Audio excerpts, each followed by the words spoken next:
In this video, I'll guide you through how to see completed tasks in Microsoft To Do. If you've been checking things off and they seem to disappear, don't worry, they're not gone. They're just tucked away in a completed section, and I'll walk you through exactly how to find and view them.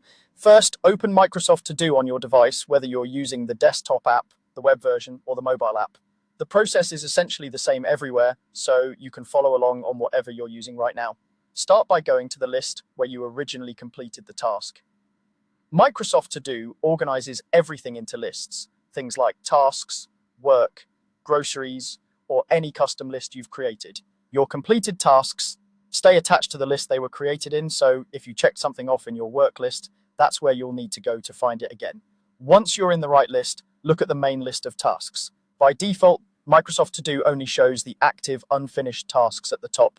Completed items are hidden to keep things clean and focused, which is helpful day to day, but not so helpful when you want to review what's already done. Now, scroll all the way to the very bottom of that task list. Keep going past the last active task until you can't scroll any further. On some devices, especially if you don't have many tasks, this might be just a quick flick. On others, if your list is long, you may need to scroll for a bit longer. At the bottom, you'll see a header labeled completed. It might look slightly faded or minimized compared to your main list, and it usually has a small count of how many tasks you've completed in that list. This header is the key to revealing everything you've already checked off. Click or tap on the header labeled completed.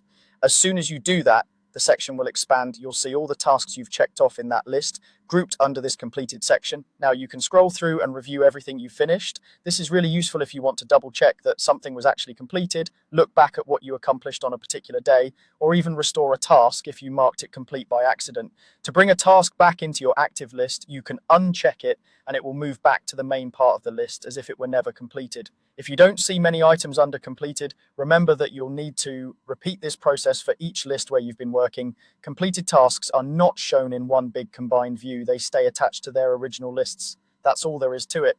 Open the list where you completed the task, scroll to the very bottom, click on the completed header, and your finished tasks will appear. This simple habit makes it much easier to track your progress and keep a clear record of what you've already done in Microsoft To Do.